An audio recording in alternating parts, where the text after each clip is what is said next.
एक दफा का जिक्र है। एक घने जंगल में मुन्नू नामी बड़ा सा हाथी रहता था। एक रोज जब वो जंगल से गुजर रहा था तो अचानक से इसके कदमों के नीचे चिंटू एक नन्हा सा चूहा आ गया। ये देखकर मुन्नू हाथी घबरा गया और इसने फौरन से छोटे से चूहे से माफी मांगी और उसे जाने दिया। फिर कुछ दिनों बाद शिकारी जंगल में जाल बिछाकर जानवरों को पकड़ने की कोशिश कर रहे थे। इसी दौरान हाथी मुन्नू, जो कि बहुत बड़ा हाथी था, एक जाल में फंस गया। वो जोर जोर से आवाजें लगाने लगा, सबको बुलाने लगा, लेकिन कोई इसकी मदद को न आया। इसी दौरान चिंटू नन्हा चूहा वहाँ से गुजर रहा था। हाथी को लाचार और परेशान देखकर चूहे ने हाथी की मदद करने की सोची। नन्हे चूहे चिंटू ने अपने तेज दांतों की मदद से रस्सी को काटना शुरू कर दिया और थोड़ी ही देर में हाथी को आजाद कर दिया। हाथी जाल से आजाद हो गया। ये देखकर मुन्नू हाथी बहुत हैरान हुआ और उसने चूहे का शुक्रिया अदा किया। हाथी दिल में सोचने लगा कि हम में सबसे छोटे भी किसी की मदद कर सकते हैं। दोस्तों, ये कहानी हमें ये सिखाती है कि किसी की सलाहियतों को कम ना समझो।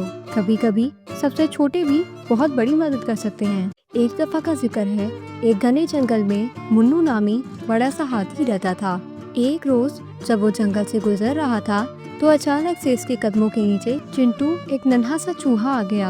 ये देखकर मुन्नू हाथी घबरा गया और इसने फौरन से छोटे से चूहे से माफी मांगी और उसे जाने दिया। फिर कुछ दिनों बाद शिकारी जंगल में जाल बिछाकर जानवरों को पकड़ने की कोशिश कर रहे थे।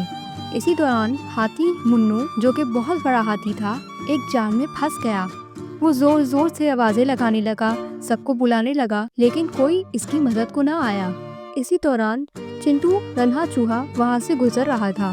हाथी को लाचार और परेशान देखकर चूहे ने हाथी की मदद करने की सोची। नन्हे चूहे चिंटू ने अपने तेज दांतों की मदद से रस्सी को काटना शुरू कर दिया और थोड़ी ही देर में हाथी को आजाद कर दिया। हाथी जाल से आजाद हो गया। ये देखकर मुन्नू हाथी बहुत हैरान हुआ और उसने चूहे का शुक्रिया अदा किया। हाथी दिल में सोचने लगा कि हम में सबसे छोटे भी किसी की मदद कर सकते हैं। दोस्तों, ये कहानी हमें ये सिखाती है कि किसी की सलाहियतों को कम ना समझो।